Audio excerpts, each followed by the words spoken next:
Bienvenue à vous au grand rendez-vous de ce 2 mars 2018. Bonsoir à tous et merci d'être là.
Depuis ce lundi, sur ce même plateau, on a eu à recevoir un certain nombre d'experts pour aborder plusieurs différentes thématiques. Aujourd'hui encore, on va faire le même exercice pour recevoir sur ce plateau dans Beauté au pluriel Cotrode. Il est décorateur d'intérieur pour parler de la décoration d'intérieur. Voilà comment opter pour la murale. Et à travers déjà ces images que nous envoie le réalisateur, il va nous donner les astuces, comment les poser dans notre cadre de vie pour avoir l'image, la qualification voulue. Et nous aurons dans Horizon Culture Fidèle Kossou, elle est réalisatrice pour parler du cinéma, La mort au coin de la rue en avant-première. Alors, dans Espère, nous recevons Aubin Adoukonou, directeur du Centre national de sécurité routière, pour parler des enjeux de la sécurité routière pour le développement. Et il sera d'ailleurs le premier invité à recevoir tout à l'heure. En attendant, on va retourner l'antenne à la rédaction pour avoir le menu du 1945 avec Estelle Pazou. Estelle, bonsoir. Bonsoir à vous, heureuse d'Alandé. La pleine forme? Absolument, je vais très bien. Chez vous? Et je vais bien également et j'aime bien votre collier là. Hein? Merci beaucoup. Joli. Alors, on aura quoi dans le 1945 de ce soir? Alors, les acteurs privés du secteur de l'enseignement béninois ne veulent pas voir l'école sombrer. Ils réfléchissent aux solutions idoines pour redonner à l'école béninoise toute sa noblesse. On en parle dans le 1945. Le Bénin perd beaucoup à ne pas insuffler une nouvelle dynamique à la filière volaille. C'est ce que pensent les aviculteurs. Ils proposent une réorganisation du secteur. Et puis, ce n'est pas donné à tous ceux qui en ont besoin d'avoir un appareillage orthopédique. Pourtant, le Bénin en fabrique. Comment cela peut-il s'expliquer? Vous aurez la réponse tout à l'heure à 19h45. Merci donc à vous, Estelle Pazou. À tout à l'heure donc, lorsqu'il va sonner 19h45 pour aborder tous ces sujets-là avec nous. Nous allons tout de suite installer, comme je l'ai dit tantôt, le premier plateau consacré à l'espère.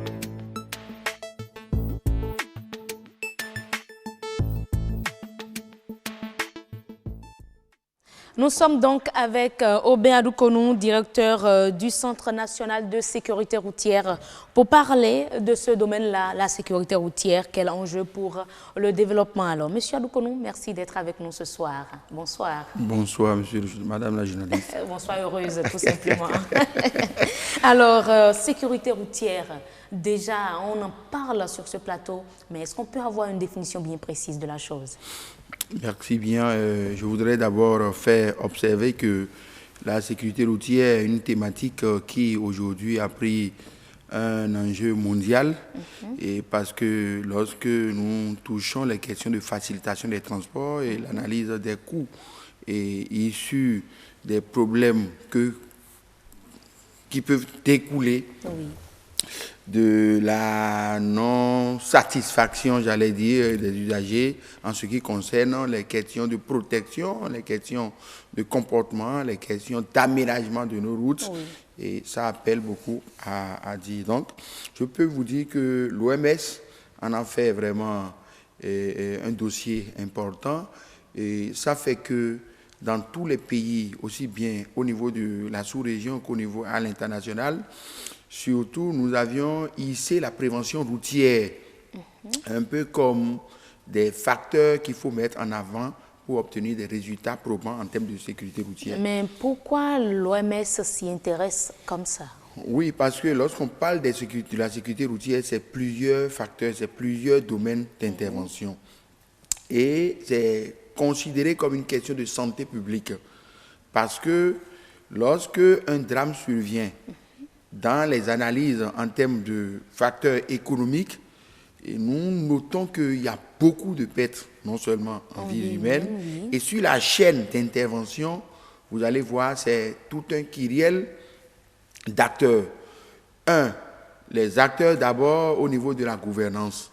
Et lorsque vous entrez dedans, on va vous parler de l'organisme fêtière en charge des questions de sécurité routière. Il y a les autres acteurs, la police républicaine chez nous, je veux parler de la gendarmerie, la police, les ONG, les sapeurs-pompiers, les urgences. Donc, vous voyez, donc c'est un ensemble d'acteurs qui se donnent la main pour réduire les risques routiers. Et quand vous prenez précisément au niveau de l'Afrique aujourd'hui, nous avions compris que les questions de sécurité routière ont requis beaucoup plus d'attention, ce qui fait que même dans l'élaboration des projets, il est fait obligation aux grands projets de réserver 5% de financement pour les questions de sécurité routière. Lorsqu'on parle de ça, ça appelle d'abord à l'analyse des projets en termes d'implantation des panneaux de signalisation avant que le projet ne soit homologué. Ça appelle à des questions de sécurisation lorsque le chantier est ouvert parce que ça crée beaucoup de tracasseries. Ça appelle également à des questions de sensibilisation parce que toutes les fois où vous ouvrez un chantier de bitumage, vous créez beaucoup de sources de conflits. Et il est retenu d'une manière générale que les États doivent se donner la main, aussi bien au niveau de l'UEMOA, et il y a un certain nombre de banques, la BAD, la Banque mondiale, aujourd'hui, qui s'intéressent à la chose. Mais nous sommes en train de nous organiser, ce qui fait que au niveau de la région Afrique, nous avions décidé de créer l'Observatoire pour la sécurité routière en Afrique pour que les questions de recueil d'accidents et d'analyse, la géolocalisation des questions d'accidents, les stratégies en termes d'amélioration de comportement, de communication, le contrôle technique automobile qui est un dispositif phare. Parce que lorsqu'on parle des causes des accidents, il y a d'abord l'homme qui occupe près de 70%, 80%. Vous allez voir le matériel roulant, ça c'est là où l'état du véhicule et tout. L'état du véhicule et les infrastructures routières. Donc, quand je ramène maintenant le dossier au niveau du Bénin, le Bénin dispose de l'organisme qui est totalement indépendant, ce qui répond aux recommandations de l'UEMOA. Chez nous, le CNSR. Chez nous, au CNSR. Les problèmes que nous sommes en train d'avoir, c'est les problèmes de constitution des fonds de sécurité routière. Mais avant même cela, et je dirais même avant d'être directeur de ce centre-là dans notre pays, vous êtes un technicien en la matière. Quelle lecture faites-vous de notre sécurité routière ici au Bénin en fonction de ce qui se passe dans la sous-région? D'accord, et ça appelle à l'état des lieux sérieux. C'est-à-dire, lorsque vous prenez la sécurité routière au Bénin, il y a d'abord le dispositif textuel. Le dispositif textuel, c'est quoi? Que nous ayons un document de la manière la plus formelle qui donne la preuve de l'engagement du gouvernement.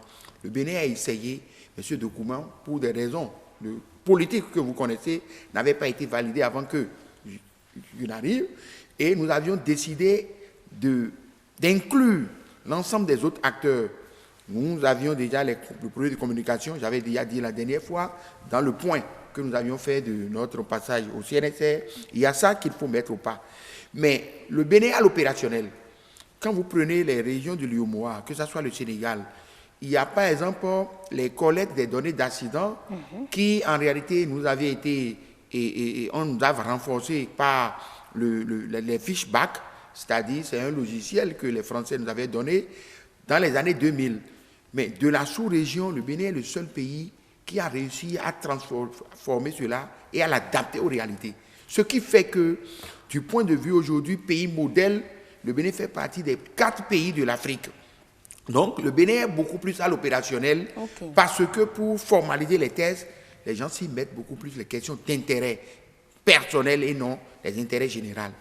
Quand vous venez maintenant au niveau maintenant de l'aménagement, je parle d'aménagement de nos routes, c'est-à-dire l'état de nos infrastructures routières, vous comprenez avec moi qu'il y a beaucoup de choses qui méritent d'être faites. Ce qui amène le gouvernement de la République à s'axer sur des études. La preuve, si vous allez aujourd'hui à Parakou, les routes sont autrement dimensionnées que les routes que nous avions au niveau du centre, au niveau du sud. Ce qui amène aujourd'hui à faire l'état des lieux d'une manière objective. Est-ce que le Bénin avait fait l'option de disposer des types de voies, des voies de type intelligent, c'est-à-dire des voies qui puissent séparer le couloir, la circulation, surtout des camions, je veux parler des gros porteurs, des cycliques et autres.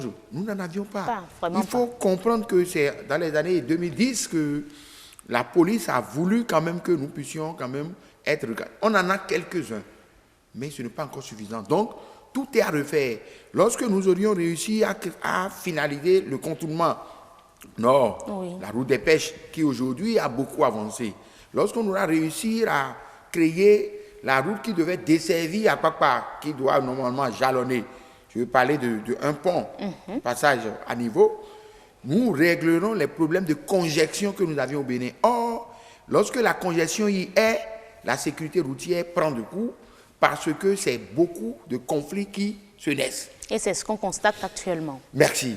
Ça veut dire que quand je prends également, j'ai parlé, la vérification de l'état du matériel, vous allez voir beaucoup de camions que les gens appellent camions branlants. Pourquoi est-ce que cette question aujourd'hui n'a pas trouvé de solution jusqu'à ce que nous arrivions? Mais nous avions eu sur ce plateau un représentant du CNSR, M. Anagonou, qui vous a expliqué un peu. Voilà les actions menées. Il s'agit de faire observer que c'était une question d'hypocrisie politique. Parce que vous ne pouvez pas comprendre que le système de transport que nous avions au Bénin regorge des individus, c'est-à-dire à plus de 90% des personnes qui détiennent des camions. Ce ne sont pas des entreprises, ce ne sont pas des professionnels qui opinent dans ce domaine.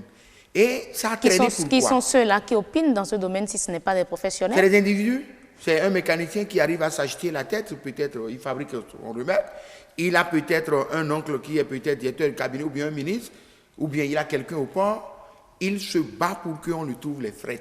Ce qui fait que la première des choses que nous avions recommandées en tant qu'experts, c'est d'abord régler le problème de professionnalisation. C'est-à-dire les inciter à revoir leur mode de fonctionnement de la manière à avoir une flotte.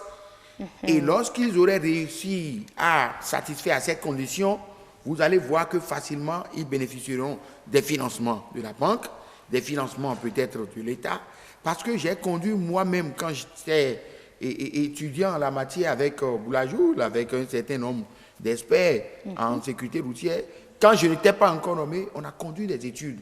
Les études ont révélé que les financements ne peuvent pas prendre corps si les gens n'ont pas une responsabilité morale en termes de garantie. Ce qui fait aujourd'hui qu'on a demandé avec l'ANAT à revoir le secteur. Nous sommes en train de faire les formalités et ils ont adhéré, les syndicats. L'autre problème qu'il faut comprendre, parce que la sécurité routière, c'est un ensemble, c'est un tout. Comment est-ce que nous certifions les visites techniques au Bénin? Ça, c'est un véritable problème. Comment est-ce que nous certifions? Les visites techniques se certifient à l'État.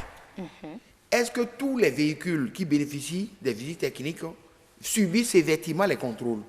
Je dirais dans un passé récent, non, mais avec les réformes que nous avions engagées, qui fait non seulement obligation de disposer d'un macaron de type sécurisé avec un hologramme, qu'on vous appose une fois qu'on se rend compte que votre véhicule a passé les étapes. C'est un dispositif qui a réduit le risque, à l'exception des camions pour des raisons de positionnement de notre port, positionnement géographique de notre port. Nous avions fait dérogation à ce que le contrôle se fait non seulement visuel, mais ce n'est pas aussi formel que les véhicules poids légers. Et pour y remédier, nous avions observé quand nous étions venus qu'il y a beaucoup de chantiers d'éléphants blancs, des marchés passés par le passé, en 2013, les gens qui ont perçu des avances qui n'ont pas réalisées.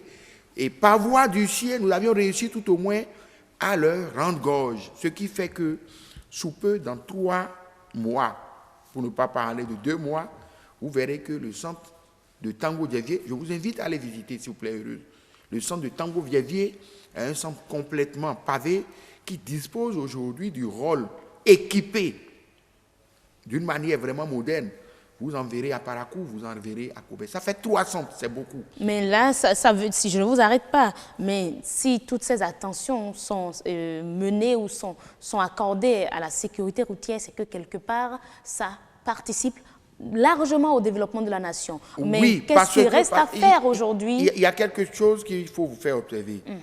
Lorsqu'on parle de sécurité routière, ça appelle à un mouvement.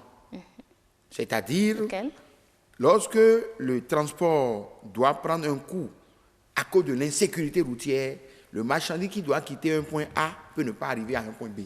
L'homme qui doit quitter un point A pour aller à un point B et qui, normalement, doit pouvoir faire engranger beaucoup de plus-value dans son activité pourrait ne pas avoir satisfaction.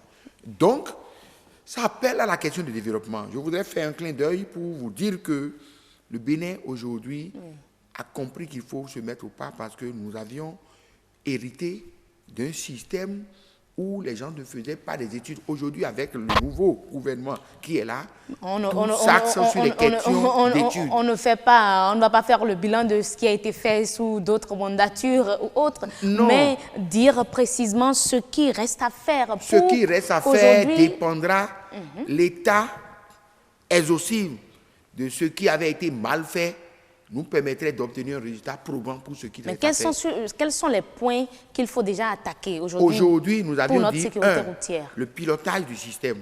Il faut que nous réussissions à instaurer au Bénin un système de sécurité routière qui doit être coordonné par un organisme indépendant. Ça veut dire quoi? Autre que la sécurité routière que nous opérons au CNSR, que nous gouvernons au CNSR, nous devons avoir une structure comme une structure fertière. Ailleurs, les gens le mettent sous la coupole du ministre du Plan ou bien du président de la République.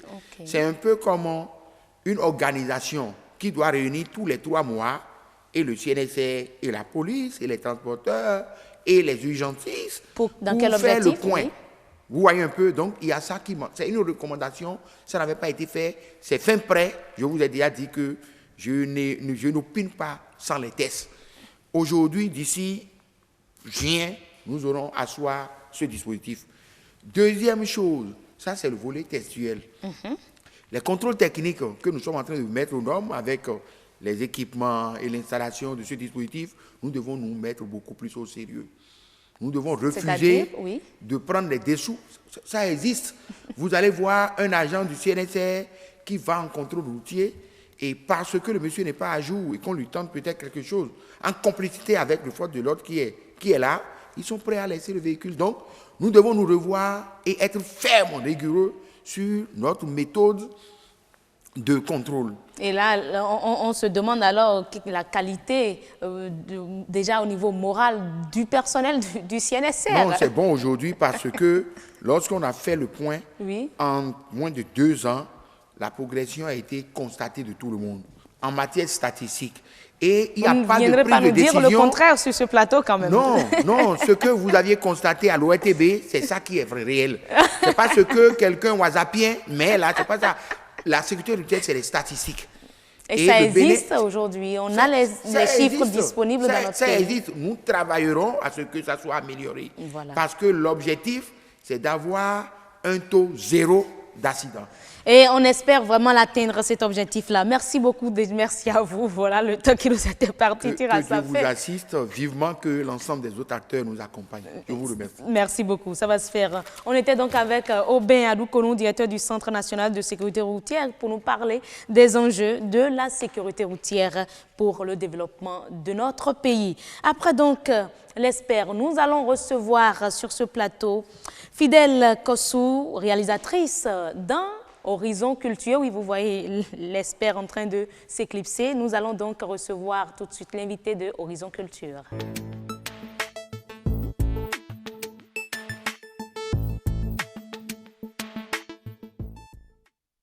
On parle cinéma, et oui, La mort au coin de la rue, c'est le film qui sera en avant-première ce samedi même. Et je vous invite tout de suite à suivre un petit extrait de ce film-là avant de recevoir sur le plateau son réalisateur ou sa réalisatrice. Manto vivi nyende uendo hu. Ma iviche gombo hen vivuche le doa wa me wendo hu. Bena biwe kuna gloda en kuma ji aklu no, cho dan wa du mi le. J'ai failli être brûlé. Est-ce que la main qui a tué peut être plus forte que la main de Dieu? Oh, bada.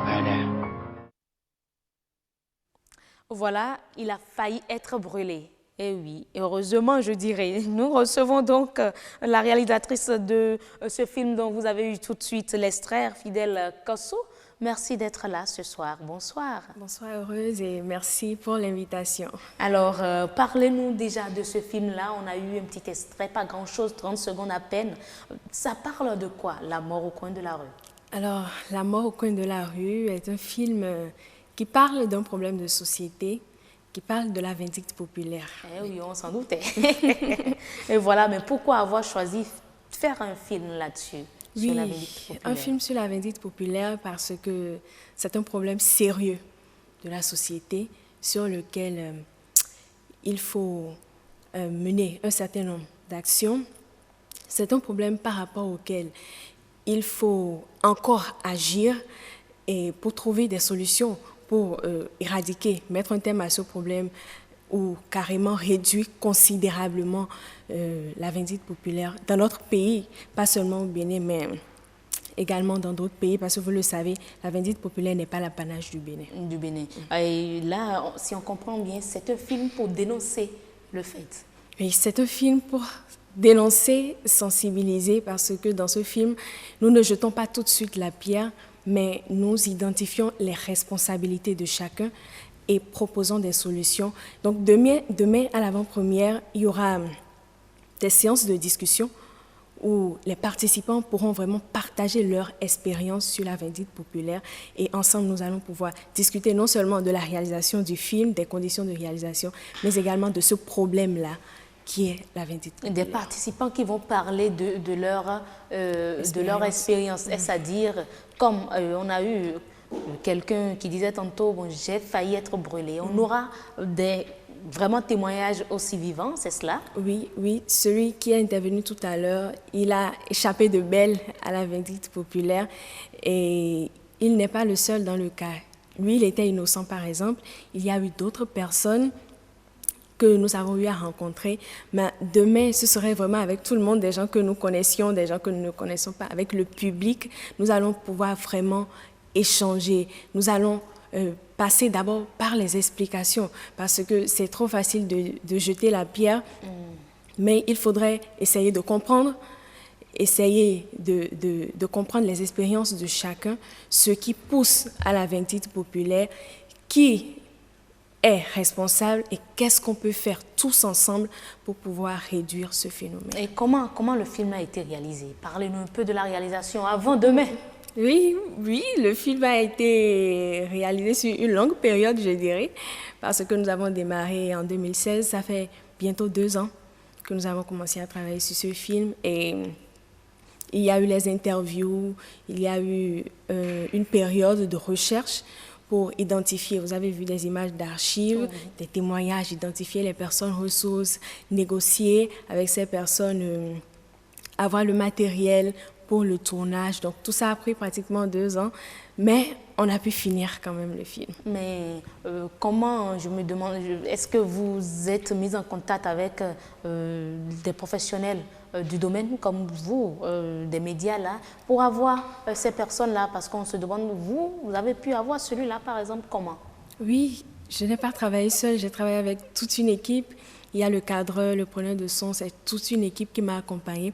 Et en dehors de ceux-là, il y a des conseillers, des gens qui ont été vraiment présents tout le long du travail et qui nous ont aidés à trouver les personnes ressources, à négocier ces personnes-là. C'était un véritable travail d'équipe qui a été fait pour offrir ce film-là de 26 minutes au public. Et voilà un film de 26 minutes et vous leur avez offert quoi pour qu'ils viennent parler? Parce que c'est difficile, hein? Les gens n'ont pas encore ce réflexe-là, lorsqu'on leur tend le micro, de parler aussitôt. Comment avez-vous pu les manager pour avoir leur expérience? Oui, c'est un travail progressif, il faut le dire. Nous n'allons pas directement chez les gens, leur tendre le micro, allumer la caméra et dire « parlez-nous de votre expérience ». Non, c'est un travail progressif qui a été préparé. On a eu à prendre rendez-vous, à établir le questionnaire, à soumettre le questionnaire aux personnes ressources, à prendre d'autres rendez-vous pour le tournage. Et quand ça ne marchait pas, on reprenait. Mais c'était un travail vraiment progressif pour avoir un bon résultat. Et selon vous, le résultat qu'on aura demain, c'est du bon? Oui, je pense que c'est du bon. Je pense que c'est du bon. Et déjà avec ce que les participants diront, parce que c'est une avant-première, il y aura des critiques, il y aura des avis de différentes personnes. Et sur la base de ces avis-là, nous allons pouvoir faire mieux. Faire mieux. Et est-ce que ça vous a été difficile de faire ce tournage-là? Oui, il y a eu beaucoup. Est-ce qu'il y a eu beaucoup. des difficultés que vous avez rencontrées? Il y a eu beaucoup de difficultés. Je vais parler d'abord de ma disponibilité à aller rencontrer les personnes ressources parce que c'était en 2016, j'étais toujours étudiante. Donc, il fallait vraiment s'organiser pour trouver du temps et rencontrer ces personnes-là, discuter vraiment du sujet. Et il y a également eu des difficultés financières parce que, vous le savez, réaliser un film demande beaucoup de fonds. Et pour une étudiante, ça n'a pas du tout été facile. Et c'était dans quel cadre? Est-ce que c'était pour votre mémoire? Dans quel cadre avez-vous initié la réalisation de ce film-là? Non, ce n'était pas pour le mémoire. Il faut dire que tout a commencé avec l'idée de faire un film de 2 minutes sur la vindicte populaire. D'ailleurs, même la vindicte populaire, là, mais pourquoi? Est-ce qu'il y a eu un parent à vous qui en a été victime? Bon, c'est parce qu'il faudrait qu'on en parle, c'est parce que ça fait simplement partie d'un problème sérieux de la société dont il faut qu'on parle. Donc, c'est parti de 2 minutes et nous avons pensé à faire un 26 minutes pour aller vraiment dans le fond du sujet. Voilà, dans les détails et tout.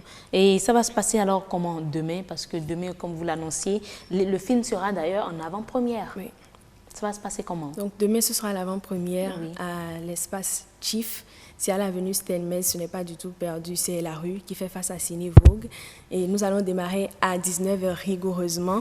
Donc demain, il y aura d'abord la projection du film et puis l'échange tel que je l'ai dit avec le public pour le partage d'expériences sur le sujet.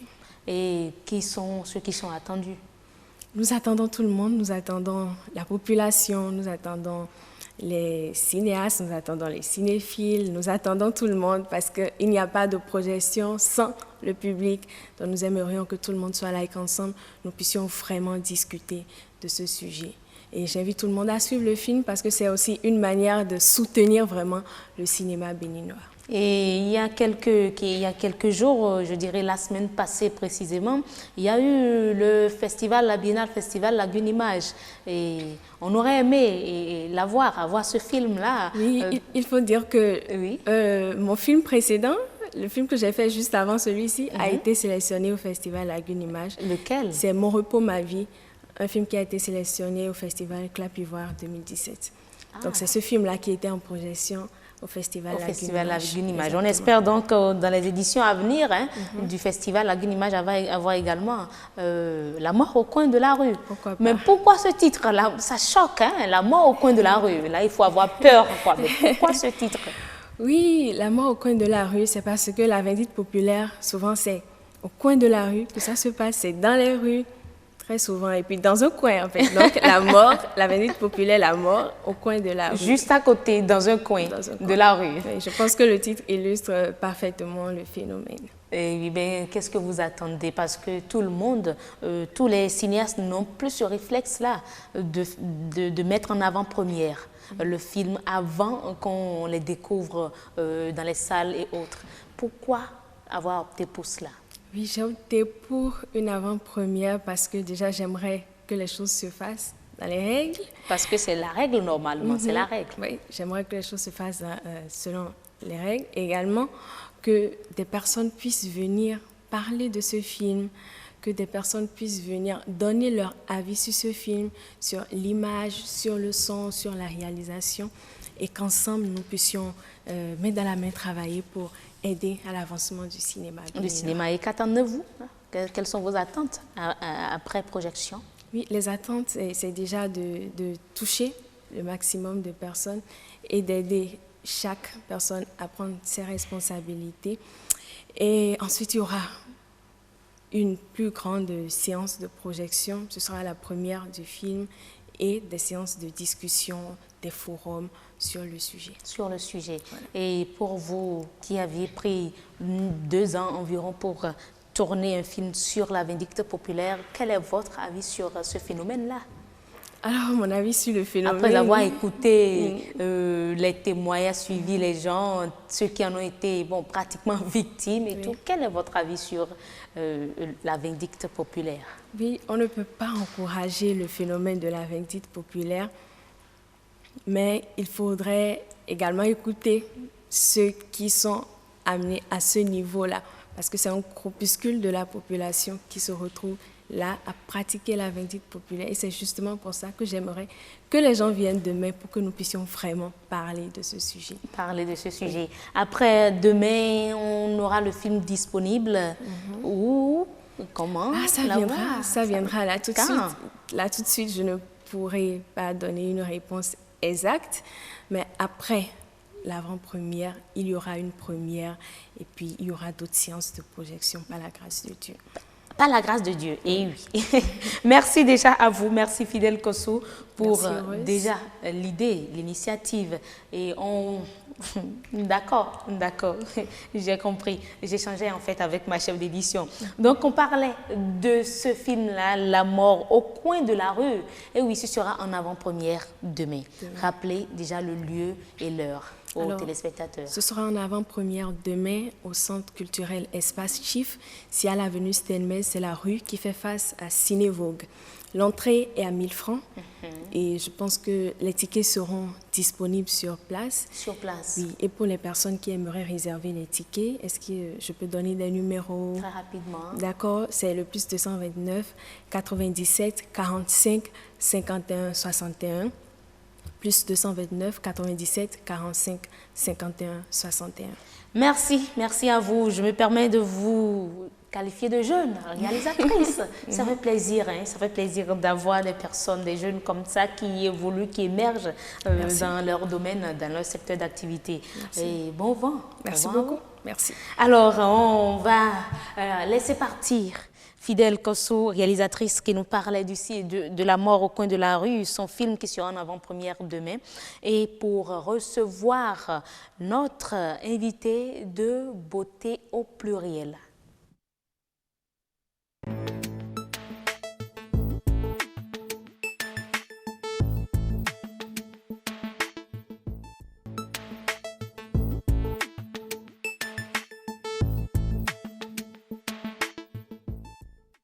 Alors, beauté au pluriel, parle de la décoration intérieure comme mardi dernier et on reçoit Cotrod, décorateur d'intérieur, pour parler de l'art dans la décoration. Mais d'abord, suivons ensemble ce reportage réalisé par Fachari Aboudou. Exposés très souvent dans les galeries, les tableaux d'art sont des œuvres d'esprit créées par des plasticiens pour donner une représentation esthétique de leur cadre de vie. Mais au Bénin, la population accorde peu d'intérêt à ces créations. Une situation qui se justifie par un certain nombre de facteurs. Les Béninois ne s'intéressent pas trop à l'art, simplement par manque de culture. Ils n'ont pas la culture de l'art. Mais il existe quand même des Béninois qui nous achètent. Ils ne sont pas beaucoup, ils sont très peu. Ce qui fait que bon nombre d'artistes plasticiens vont à l'extérieur où se trouve le marché, où se trouvent les potentiels acheteurs pour être près d'eux afin de vendre, pour pouvoir survivre. On achète les œuvres d'art ailleurs, comme les Africains, les Béninois achètent de parcelles ici au Bénin et en Afrique, dans l'intention que quelques années, ça prenne de la valeur. Hormis que l'achat de ces tableaux ne fasse pas partie de la culture béninoise, il est prouvé que le coût de ces tableaux d'art font fuir quelquefois certains clients amoureux de ces créations. Mais sur quoi les plasticiens se fondent-ils pour fixer le prix de leurs œuvres? Je prends un sculpteur d'art qui utilise le bois pour faire ses sculptures. Le bois existe chez nous, mais un artiste qui utilise de bronze ou bien de l'or, mais où est-ce qu'il va trouver de l'or en quantité pour réaliser ses œuvres? Donc il ira jusqu'à la source, là où il peut en trouver, quel que soit le coût. Là, attendez voir ce que le coût de ces sculptures soit plus cher que les créations de l'autre qui utilise le bois. Donc celui qui utilise l'or, déjà, une petite sculpture de petite taille sera plus chère que l'autre qui utilise de bois, dont la sculpture est de grande dimension. Donc tous ces paramètres interviennent dans la détermination de nos prix. Toutefois, certains Béninois, dans le souci de revivre le passé, retournent vers ces œuvres qui sont empreintes d'histoire. Moi, si je m'intéresse plus à ce tableau, je vois que c'est en train de véhiculer un message que je contiens à moi. C'est-à-dire quoi? Je suis le fils d'un pêcheur. Mes aïeux, mes parents, ils sont des pêcheurs. Et c'est grâce à l'activité de la pêche qu'ils m'ont nourri, ils m'ont quand même vêtu, ils ont tout fait pour moi. Et aujourd'hui, maintenant, je vois que cette activité s'est arrêtée à moi et à mes frères. Et je crois que cela s'est limité à nous et à tous nos descendants.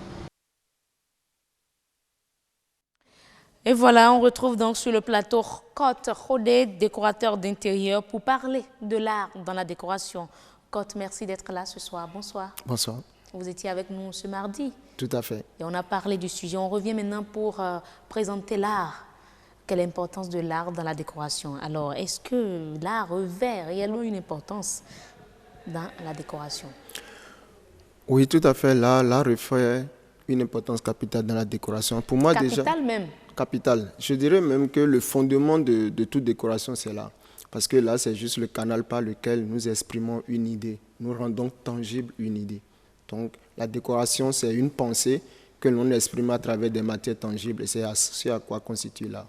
C'est à quoi l'art constitue. On a eu quelques tableaux d'art et tout, mais là, quelles sont ces pièces-là d'art que l'on retrouve souvent dans notre cadre de vie? Il y a plusieurs objets d'art que l'on peut retrouver. Déjà, de façon standard, ce à quoi les gens sont habitués, c'est les tableaux. Comme ce qu'on voit là déjà. Exactement. C'est les ouvrages décoratifs, au fait, à savoir, par exemple, la literie peut être un objet d'art. Aujourd'hui, au fait, tout est art. Même l'électricité est designée. Tout ce que nous utilisons aujourd'hui dans la décoration, dans la maison, dans l'ameublement de la maison est art. Et art. Mais là, quel est l'avantage de recourir à l'art? L'avantage peut être nombreux, mais l'avantage est beaucoup plus particulier lorsqu'on utilise l'art tropicalisé ou l'art de notre pays. Aujourd'hui, lorsqu'on parle de décoration artistique, les Béninois pensent beaucoup plus à l'étranger et bizarrement, les étrangers pensent beaucoup plus aux produits béninois. C'est bizarrement le cas, pratiquement dans tous les domaines, même au niveau de l'alimentation aussi. Mais lorsque nous voyons l'avantage précisément, est-ce qu'on peut avoir plus de détails? Ok. Parce que vous avez dit que les avantages sont nombreux. Oui. Au niveau des avantages de la décoration, Déjà, je l'ai dit la dernière fois, la décoration, c'est le revers de notre âme intérieure. C'est-à-dire, je décore ma maison en fonction de comment moi-même je me sens. Donc, on n'y met pas les tableaux Tu comme verras on que... l'entend. Non, de toute façon, par exemple, lorsque vous choisissez un tableau, vous choisissez toujours un tableau qui vous parle. Donc, c'est toujours personnaliser la décoration. C'est Et vrai. même l'art que nous utilisons dans la décoration est aussi personnalisé. Donc, quelqu'un, par exemple, va beaucoup utiliser les masques parce que ça lui parle. Quelqu'un d'autre va utiliser les pierres parce que ça lui parle. Quelqu'un d'autre va utiliser plutôt les tissus africains parce que ça lui parle. Quelqu'un d'autre va utiliser les objets de bronze, les objets royaux que nous utilisons au niveau de Abomey pour décorer. Donc, on utilise l'art en fonction de la personnalité de chacun. Mais est-ce que tout est permis? Tout est permis jusqu'à la limite de ce que vous voulez. Exactement. D'accord. Ben là, où est-ce qu'on peut poser déjà ces tableaux d'art? Quel emplacement? Où les mettre pour avoir le reflet voulu? OK. Si c'est pour les tableaux, Là, on fera pratique. ouais, on va faire la pratique. Comme je l'ai dit la dernière fois, il n'y a pas d'endroit spécifique à décorer plus que l'autre. Mais tout dépend du concept dans lequel nous nous plaçons pour décorer. Exemple, si je dois décorer un musée, forcément, le showroom du musée aura plus d'objets d'art que les bureaux du musée. D'accord. Parce que c'est l'espace public que les gens viennent visiter. Et c'est pareillement la même chose dans une maison. Donc, le séjour sera plus Exactement, décoré. exactement. Que les endroits qui sont un peu plus intimes. Mais tout ça, ça dépend de ce que la personne veut exprimer. Si quelqu'un qui veut rester dans le paraître, vous allez voir que dans sa maison, il va mettre plus d'objets au salon que dans ses chambres. Mais s'il est dans l'être, c'est-à-dire que les gens soient là, que les gens ne soient pas là, que la décoration soit personnalisée à son être, là, vous allez voir qu'il n'y aura pas forcément une importance de pièces en termes de décoration artistique. Même au niveau de la cuisine, Oui, il y aura de la décoration. de la décoration. Tout à fait. Ah, mais est-ce que cela ne coûte pas cher? Il faut y penser. La beauté et tout, d'accord, mais là... C'est le nerf de la guerre, comme le dit quelqu'un. Ou quelqu'un le dit encore, c'est la douloureuse.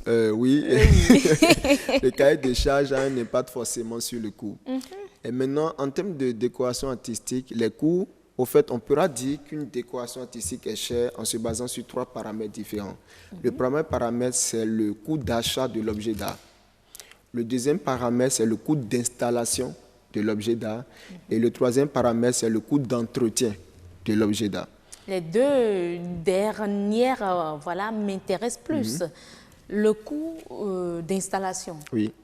On a besoin d'un coût, on ne peut pas installer soi-même. Non, pas forcément. Il y a des objets d'art que vous ne pouvez pas installer vous-même. Je prends par exemple, lorsque vous achetez un objet d'art qu'on appelle l'aquarium, c'est un objet d'art. Oui. Son installation en fonction de la spécificité de l'aquarium que vous avez acheté ne peut pas dépendre seulement de vous. Donc ça aura un coût. Mais par contre, si c'est un masque, vous pouvez prendre votre clou et taper dans le mur et juste poser votre masque. Juste poser. Voilà. Donc C'est ça, différent. ouais, c'est Et différent. le coût d'entretien? Le coût d'entretien, voilà, par exemple, lorsque vous prenez un masque ou un aquarium, le coût d'entretien, ça va consommer de l'énergie électrique. Il faudra purifier de temps en temps pour garder toujours la transparence et tout ça. Voilà. Donc, en fonction de chaque objet d'art que vous placez dans votre environnement, cela a un coût de maintenance. Et il faut en tenir compte en fonction de votre budget pour que vous ne fassiez pas un investissement aujourd'hui qui demain deviendra caduc ou budgétivore pour vous. Alors, venons maintenant au premier paramètre, le coût d'achat. Est-ce que pour avoir la qualité, la décoration voulue ou adaptée, on a besoin d'acheter des objets d'art coûteux? C'est une question de personnalité.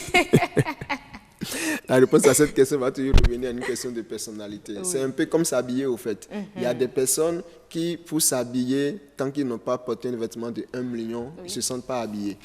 Mais il y a d'autres personnes pour qui juste une seule tenue suffit pour qu'ils puissent se sentir habillés. Une tenue simple, basique, mais qui va bien avec le corps. Donc c'est la même chose avec les objets artistiques. Quelqu'un peut vouloir dire, je suis le seul à posséder un tableau de Picasso au Bénin. Et donc, on va y mettre le prix. Et oui. Voilà. Et donc, on va poursuivre les échanges après avoir suivi le journal parce que là, il est 19h45. On retourne l'antenne à la rédaction pour le 19h45 avec Estelle Pazou.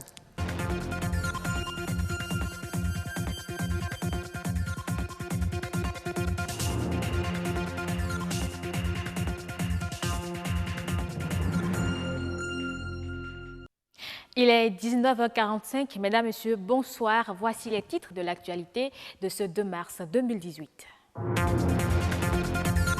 L'école béninoise doit retrouver ses lettres de noblesse. Plus qu'une nécessité, c'est un impératif.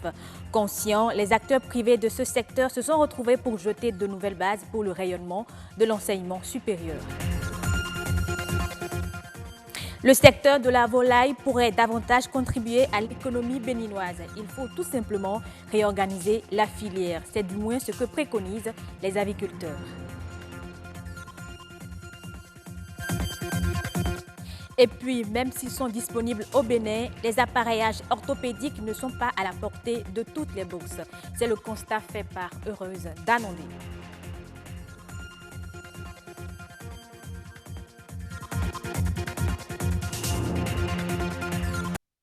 Comment redonner à l'école béninoise ses lettres de noblesse? La préoccupation est au cœur des échanges de la journée de réflexion sur les établissements privés d'enseignement secondaire. Principal enjeu, s'assurer d'un système éducatif plus performant. Anthony Alaka, Christelle Tongodo. Dans cette salle, plusieurs acteurs du système éducatif béninois. La plupart viennent de l'enseignement secondaire privé. Ils se donnent une journée pour faire le diagnostic de leur secteur, un secteur pas très en forme. Notre système éducatif a actuellement d'énormes problèmes. Des problèmes d'amélioration de l'offre éducative, des problèmes de performance. Il faudrait, par exemple, qu'en ce qui concerne la qualité de l'offre éducative, que nous permettions à nos apprenants d'étudier dans des conditions appropriées, d'avoir droit à un enseignement de qualité. Et on ne peut pas avoir droit à un enseignement de qualité si les enseignants eux-mêmes n'ont pas le profil requis. Des préoccupations que partagent l'ensemble des acteurs, persuadés du rôle déterminant que joue le secteur privé dans le système éducatif béninois. Les écoles privées laïques et confessionnelles secondaires prématernelles participent énormément à l'amélioration des résultats au niveau scolaire. Nous sommes considérés comme des entrepreneurs commerçants, comme des industriels, et les structures étatiques nous traitent comme tels. Imaginez par exemple, lorsque un entrepreneur entreprend une activité, il cherche toujours à améliorer le coût de son produit fini sur le marché en prenant en compte tous les intrants, que ce soit les impôts, quelle que soit la nature des impôts. Mais nous, dans le privé, c'est impossible. Une approche participative apparaît alors nécessaire pour relever les défis auxquels est confronté l'enseignement secondaire privé. Notre ambition, c'est de tout faire pour hisser notre pays le plus haut possible en ce qui concerne les systèmes éducatifs performants. Il n'y a pas de développement sans formation, sans hommes qualifiés. Ce sont les hommes qui développent leur cité, leur nation. Et il faut qu'ils aient la formation appropriée pour qu'ils poussent leur pays vers le développement. Si vous êtes dans un pays à majorité constituée d'analphabètes, qu'est-ce que vous allez pouvoir faire? La vraie richesse, ce sont les hommes, mais pas n'importe quel homme, des hommes avertis, des hommes compétents, des hommes capables d'insuffler les dynamismes qu'il faut à leur pair pour qu'ensemble, le développement, on l'amorce. L'éducation étant l'affaire de tous, l'implication de toutes les parties prenantes est gage d'une formation de qualité. La volaille est une filière qui pourrait apporter de la plus-value à l'économie béninoise. Pourtant, elle n'est pas considérée au même titre que les autres filières. Les acteurs du domaine pensent qu'une réorganisation de ce secteur clé est indispensable pour lui insuffler une nouvelle dynamique. Les détails avec William Tchoki et Bernol Tchobé. L'autre filière non prise en compte qui fait perdre de la devise à l'économie nationale est celle de la volaille. Environ 200 milliards de factures pour l'achat chaque année de la viande. D'aucuns préconisent ceci pour renverser la tendance. Vous voyez, nous consommons la viande, surtout de volaille importée. Que le gouvernement finance la production de volaille pour réduire cette facture alimentaire. Et d'autres pays l'ont expérimenté avant nous. Dans le Sénégal, qui produisait à peine 6 000 tonnes de viande de volaille par an et en importait près d'une vingtaine de tonnes, a mis en politique une politique sous-régionale, bien sûr, pour passer de 6 000 à 60 000 tonnes. Et ce faisant, la facture alimentaire est annulée. nous qui étions à quelques années, qui sommes autour de 5 000 tonnes par an, nous devons travailler également dans ce sens pour que les 200 000 tonnes que nous importons, dont une bonne partie, nous ne consommons que 16 000 tonnes, les, disons, 180 000 tonnes que nous envoyons au Nigeria et dans les pays de l'Interland, nous pouvons en produire une partie pour rentrer de devises. Donc cette politique déjà peut nous permettre vraiment d'assainir le secteur agricole et d'assainir également notre économie. Parce que le coton, c'est vrai, il apporte beaucoup, mais il puise également énormément en termes de ressources environnementales, mais en termes de ressources financières. C'est des milliards qui sont investis tous les ans pour peu de résultats. Alors que les autres filières veulent seulement quelques milliards. Les crevettes. Ouais, les crevettes, à un moment donné, le Bénin était le premier producteur dans la sous-région. Et les crevettes du Bénin étaient très prisées. Alors pourquoi ne pas encourager les producteurs? Surtout que sur la base des travaux qui sont réalisés par ailleurs, le Bénin est dans la catégorie des pays qui sont retenus par l'Union européenne pour envoyer leurs produits là-bas. D'autres pays n'ont pas eu cette chance, le Cameroun en l'occurrence. Nous avons cette possibilité. Encourageons les producteurs, les usines à produire les crevettes pour l'exportation. Et ce faisant, nous allons diversifier les filières, nous allons diversifier notre économie et elle va se sentir mieux au lieu qu'on continue avec le coton qui ne nous permet pas de bouger. Des mesures sont certes prises par les autorités pour donner les mêmes chances aux autres filières, mais leur application pose problème, que dis-je, tarde à venir pour créer davantage de la richesse. L'une des difficultés auxquelles sont confrontées les personnes vivant avec un handicap moteur est la réinsertion sociale et professionnelle. Porter une prothèse est l'une des options choisies par beaucoup d'entre elles. Ces appareillages orthopédiques sont fabriqués dans notre pays. Seule ombre au tableau, ils ne sont pas destinés à toutes les bourses. Reportage. La prothèse, l'aide technique indispensable pour l'autonomie physique des personnes vivant avec un handicap. Déjà, j'arrive à marcher sans les béquilles. Ça me permet d'être beaucoup plus autonome qu'avant. Les gens sont plutôt pleins et remplis d'admiration quand ils me voient. L'un des centres de sa fabrication au Bénin, le centre médico-social Sainte-Élisabeth de la Trinité des Sœurs Oblates, petites servantes des pauvres de Calavi. Nous sommes ici dans la salle de thermoformage. Donc, quand nous prenons la mesure, nous préparons la pâte que nous appelons acalo évidemment, nous faisons l'acalo et c'est la forme finie d'acalo préparée dans la forme du pied que nous avons obtenu. Par exemple, ce patient, il a un problème au niveau de la cheville. Il est venu, après la consultation du médecin, il a été envoyé chez nous. Environ une vingtaine de prothèses par mois sont formées et mises à la disposition des ayants droit pour leur appareillage. Le coût de chaque appareil est fixé en fonction du diagnostic effectué sur le malade. Si nous prenons par exemple le cas d'une personne amputée au niveau de la partie crurale, un appareil peut lui coûter 700 000. Celui qui est par exemple amputé au niveau du tibia, la prothèse coûte 200 à 300 000 ou plus, selon le type de prothèse qu'il aurait souhaité, parce qu'il y a des prothèses qui coûtent moins cher, c'est des prothèses CICR, et des prothèses qui coûtent plus cher, c'est des prothèses modulaires. J'ai dépensé un peu plus de 700 000 francs pour me procurer cette prothèse. C'est un peu cher. Il y a des gens qui sont dans le besoin, mais qui ne peuvent pas s'en procurer. Et je profite de cette occasion pour lancer un appel aux bénévoles qui voudraient bien subventionner ce centre d'appareillage.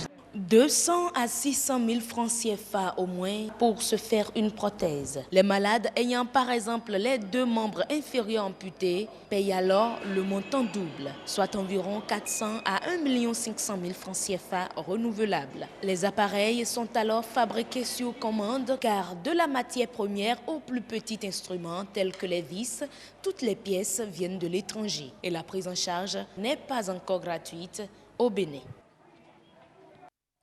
En Côte d'Ivoire, la consommation de produits dérivés du manioc comme le attiqué augmente. Mais les projets d'unités industrielles sont mis à mal par la multiplicité des producteurs. Les projets d'industrialisation pour l'instant tournent court. Seuls 2 à 5% des volumes passent par de grandes unités de transformation dans la région de Yamoussoukro. Les experts préconisent alors de renforcer la filière artisanale de transformation parce qu'elle est dynamique.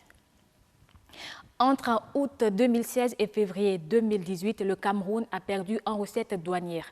En cause, la mise en œuvre de l'accord de partenariat économique entre le pays et l'Union européenne. Au total, à fin février 2018, le pays a perdu plus de 676 millions de francs CFA de recettes pour les produits tels que le marbre, les intrants, les industries alimentaires et les groupes électrogènes. On compte également un total de 2755 déclarations d'importation ayant bénéficié de la préférence de l'UE pour une valeur de 95,2 milliards de francs CFA.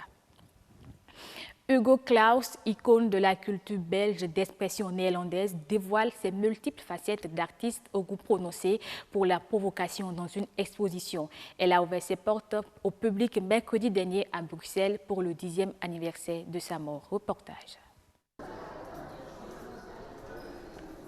Connu pour son roman Le chagrin des Belges, ce natif de Bruges mort par euthanasie en 2008 a 118 ans.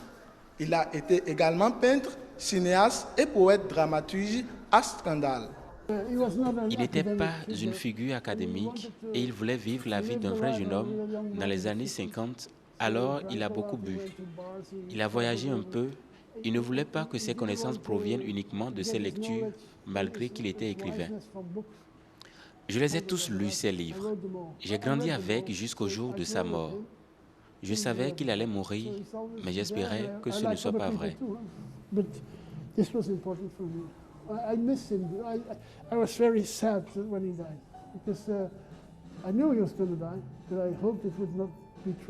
L'exposition se tient au Palais des Beaux-Arts de Bruxelles jusqu'au 27 mai. Tous les aspects de l'œuvre foisonnante de Claus sont abordés en 8 chapitres et présentent à travers des photos, coquilles et affiches. Je ne voulais pas faire une exposition historique. Avec Con Amor, je peux montrer aux gens qui viennent ici que je l'aimais et quand ils verront tous ces livres, toute cette exposition, ils choisiront un de ces livres et ils le liront. Con Amor est la seule chose que je peux lui donner. Je ne peux pas lui téléphoner et lui dire combien je l'aime. Merci de nous avoir suivis. C'est ici que prend fin ce journal. Prenez du plaisir sur BB24, la chaîne du développement. Merci donc à vous, Estelle Pazou. Nous poursuivons le grand rendez-vous ici, mesdames et messieurs, avec Côte Rodé, voilà, pour parler de la décoration d'intérieur. Alors, quand on parlait du coût d'achat, oui, le coût d'installation et le coût d'entretien. Voilà. Les trois doivent être réunis avant qu'on se lance dans la décoration. Justement, les trois doivent être réunis, c'est pourquoi en fait, normalement, appelle un professionnel. C'est pour que lui, en fonction de votre budget actuel et aussi en fonction de votre budget que vous avez en termes de salaire ou de rentrée, puisse vous faire une décoration adaptée avec votre revenu. Donc, c'est un peu comme ce qu'on souhaite d'ailleurs, que lorsque vous souhaitez construire une maison, vous faites appel à un architecte. Tout à fait, exactement. C'est la même chose. Waouh. Alors, quelle est la place des arts décoratifs aujourd'hui dans le rang des populations béninoises? Aujourd'hui, nous constatons une meilleure consommation des produits artistiques quand même. Déjà, vous allez voir qu'il y a beaucoup plus d'artisans qui sortent de l'ombre et qui innovent et qui produisent beaucoup de choses. Et à partir de ce moment, ça... Et aussi, ils choisissent souvent des espaces où tu es obligé de les voir. Et donc, ils t'attirent. Vous allez voir souvent que c'est au bord de nos artères. On en a même à la place des Martyrs, juste à côté de l'ORTV là. Exactement. Donc, ils choisissent des emplacements quand même qui, aujourd'hui, motivent à la consommation. Et donc, ce qui fait que la plupart d'entre nous, en tant que Béninois, nous commençons par découvrir un peu plus ce que c'est que l'art. Et nous remercions déjà le Bénin pour le centre de promotion de l'artisanat, qui est aussi un lieu qui permet à chacun de nous de pouvoir visiter, de découvrir l'art béninois, de pouvoir faire des choix de décoration et aussi d'aider les touristes. Et d'aider les touristes, mais tous les Béninois ne peuvent pas s'offrir, je dirais, le luxe. Ah, mais oui, c'est le mot que je combats, ça, le luxe. Parce qu'après tout, il faut le dire, hein, vous n'irez pas dans la chambre d'une mère ou d'une femme rurale et avoir des objets d'art. Au fait, vous avez des objets d'art, mais à sa manière. C'est vrai aussi. Vous allez voir que son lit n'aura pas le même design que votre lit. C'est aussi de l'art. C'est aussi de l'art. Eh oui, tout à fait. Donc le standard tout dépendra du standard qu'on se donne pour définir que quelque chose est de l'art. Et ce standard, au fait, est personnel. Mais au-delà de la personnalité que l'on recherche à travers les objets d'art, quel autre avantage cela peut procurer à l'être, à l'homme? Ok. En fait, l'homme a été créé dans la nature. Et lorsque vous regardez la nature n'est que art. Dieu ne nous a pas créé, pardon, je dis Dieu parce que l'homme n'a été créé dans un jardin. Et dans un jardin, il y a toutes sortes de fleurs, toutes sortes de designs, toutes sortes de choses. Et c'est pourquoi vous avez remarqué que l'homme, lorsqu'il reste dans un bâtiment non décoré, quelque part au niveau de son moral, ça ne va pas. Ouais. C'est prouvé? C'est prouvé. Ah bon? La preuve. Qu'est-ce que cela lui apporte? Est-ce que c'est là qu'il trouve l'inspiration?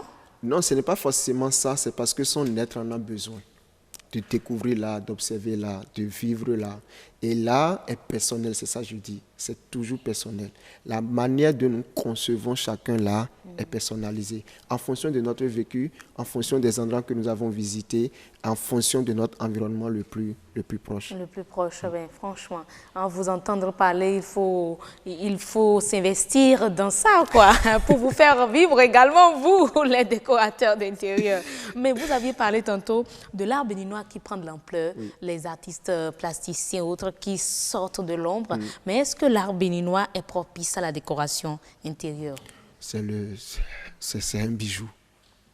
Un bijou. C'est un bijou. Vous vendez bien l'art béninois, là? Oui, non, ce n'est pas pour jeter les fleurs à l'art béninois, mais déjà, c'est danse en variété, c'est danse en objet, c'est danse en design. Il y a tout pour utiliser l'art béninois. Lorsque vous voulez des cailloux, vous avez les roches que vous pouvez utiliser en concassé. Lorsque vous voulez de la literie, il y a les tissus qui sont là. Lorsque vous voulez de la verdure, nous avons tout type de fleurs. Lorsque vous voulez encore quoi, je ne sais pas, un design de table, nous avons le rotin, nous avons le baobab, plein d'éléments que nous pouvons utiliser au fait pour faire la décoration. Et là, c'est pour tout type de béninois? Oui, pour tout type de béninois. Oui, pour tout type de béninois. Il suffit de trouver la décoration qui rentre dans votre budget et qui est surtout conforme à votre personnalité, tout simplement.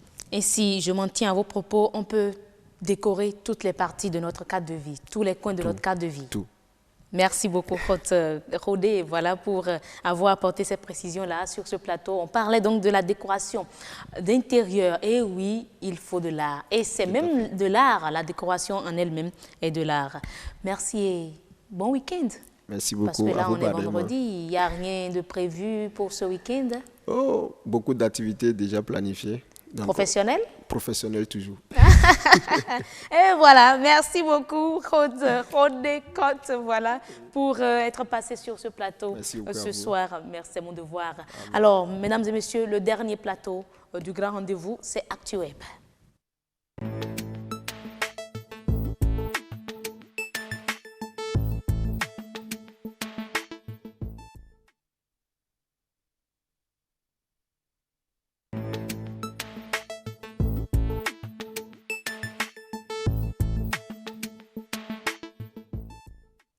Deux informations nous intéressent aujourd'hui dans ActuWeb. La première, on parle de télécommunications. Et oui, le Bénin est le 8e pays à adhérer au service Free Roaming. De quoi il s'agit, vous aurez les informations tout à l'heure. Et ensuite, en Russie, traité d'idiote, une candidate à la présidentielle jette de l'eau sur son challenger en plein débat. Comment ça s'est passé? Vous aurez les détails. Alors, parlant déjà de la télécommunication, voilà. Depuis ce 1er mars, hier donc, le Bénin est le 8e pays à adhérer au service du Free Roaming. Les abonnés des réseaux téléphoniques concernés ne seront donc plus soumis aux frais lors de l'itinérance, mais payeront désormais les tarifs locaux des pays visités. Sont donc concernés par ce service, le service Free Roaming, les abonnés des pays que sont le Togo, le Burkina Faso, le Mali, le Sénégal, la Sierra Leone, la Guinée-Conakry, la Côte d'Ivoire et bien évidemment le Bénin. Mais quels sont les avantages de ce service du Free Roaming? Il y a déjà la réception qui est gratuite des appels en mode itinérance. Mais cette gratuité, il faut le dire, a également des limites. Elle prend fin déjà à l'épuisement de 300 minutes pour un séjour inférieur ou égal à 30 jours. Donc, après avoir épuisé 300 minutes de communication pendant 30 jours maxi, vous entrez en même temps dans le roaming qui n'est plus gratuit, qui n'est plus free. Alors, il faut déjà dire qu'à travers le hashtag FreeRoamingBénin, vous pouvez poser toutes vos questions et découvrir les prochains jours une série d'infographies qui viendra préciser les autres avantages et implications de cette mesure. Et déjà, pour cette mesure, il y a eu des commentaires surtout qui ont apprécié. Fortuné Fanou déjà, vous allez certainement la voir, c'est une dame, dit « Ok ». Et oui, mais parlant du numérique, cher ministre, convenez que l'Internet coûte trop cher au Bénin. Bénin qui se veut être la plateforme numérique de toute la sous-région. Je sais que vous êtes en chantier, mais vraiment, Madame le ministre, solution alternative oblige. Un autre commentaire, celui de Maël Kent. Excellente nouvelle. Vivement que le Ghana et le Nigeria rejoignent le free roaming. Voilà donc les informations, les commentaires liés à cette nouvelle. Le Bénin qui devient le 8e pays à adhérer au service free roaming. Nous aurons ensuite, comme deuxième information, je l'ai annoncé, traité d'idiote, une candidate à la présidentielle jette de l'eau sur son challenger en plein débat. Alors, vous savez que le ton monte parfois dans les débats télévisés. Et en Russie, mercredi soir, c'est même allé un peu plus loin que le ton qui monte. À la 3e semaine de l'élection présidentielle russe, 7 candidats, sauf Poutine, manquaient. Se sont affrontés mercredi 28 février au cours d'un débat télévisé consacré aux questions de défense. Un des points les plus chauds de ce débat a opposé Ksenia Sobchak, je vais y arriver, à Vladimir Zhirinovsky. La première, déjà Ksenia, la candidate, est une ancienne présentatrice, vous avez eu d'ailleurs son image tout à l'heure, est une ancienne présentatrice vedette de la télé-réalité. Et le second, Vladimir, est le président du parti d'extrême droite LDPR. Alors, comment les choses se sont passées? Il faut dire que Vladimir Zhirinovsky venait d'interrompre l'intervention d'un candidat. Alors, Sobskat, la candidate, lui a demandé de se calmer, ce que l'ultranationaliste n'a pas du tout apprécié. Systématiquement, il dit « Taisez-vous, idiote, taisez-vous », a-t-il crié. « Comment osez-vous me parler comme ça ?» a-t-elle repliqué systématiquement du tac au tac. Et Zhirinovsky d'ajouter « Qu'est-ce que j'y peux si elle est stupide, si elle n'a pas de cervelle ?» Furieuse, elle lui a balancé un verre d'eau à la figure en direct.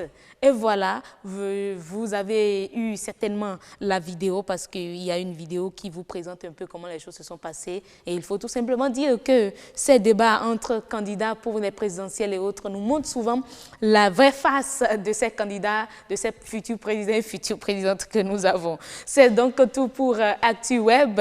Ce soir, on va donc clôturer le grand rendez-vous, mesdames et messieurs. Mais d'abord, avant de prendre congé de vous, voici la météo en rappel.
Tout est bien qui finit bien donc. C'est terminé pour le grand rendez-vous de ce soir et également de cette semaine. Demain et dimanche, oui, demain, samedi, dimanche, retrouvez la compilation des 5 numéros de cette semaine.